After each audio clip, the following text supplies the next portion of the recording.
संपूर्ण राज्याला ज्या क्षणाची प्रतीक्षा होती अशा राज आणि उद्धव ठाकरेंच्या अधिकृत युतीची घोषणा अखेर झाली आहे। राज आणि उद्धव ठाकरेंनी एकत्र येत युतीची घोषणा केली आहे। ज्या क्षणाची सर्वांना प्रतीक्षा होती अशा मनसे आणि शिवसेनेच्या युतीची मी घोषणा करतोय असं राज ठाकरेंनी म्हटलंय। ही युती मुंबई महापालिकेसाठी असेल, उर्वरित महापालिकांबाबत आम्ही कळवू असंही राज ठाकरेंनी म्हटलंय। मुंबईचा महापौर मराठीच आणि आमचाच होणार असंही यावेळी राज ठाकरेंनी आवर्जून नमूद केलं। तर एकत्र आलो आहोत एकत्र राहण्यासाठी असा पुनरुच्चार देखील उद्धव ठाकरेंनी केलाय। आपल्या समोर एकच गोष्ट मी आपल्याला सांगू इच्छितो की बरेच दिवस ज्याची प्रतीक्षा महाराष्ट्र करत होता ती शिवसेना आणि महाराष्ट्र नवनिर्माण सेनेची युती झाली हे आज आम्ही आपल्याला जाहीर करत आहोत।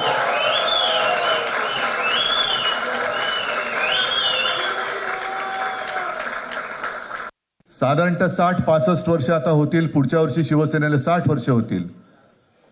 इतकी वर्ष व्यवस्थित गेली आणि आज परत आपण पाहतो आहोत की मुंबईचे लचके, मुंबईच्या चिंधड्या उडवायच्या हे मनसुबे त्यावेळेला ज्यांना मुंबई पाहिजे होती त्यांचेच प्रतिनिधी जे वरती दोघं जण, वरती म्हणजे इकडे नाही दिल्लीत बसलेले आहेत, त्यांचे मनसुबे आहेत।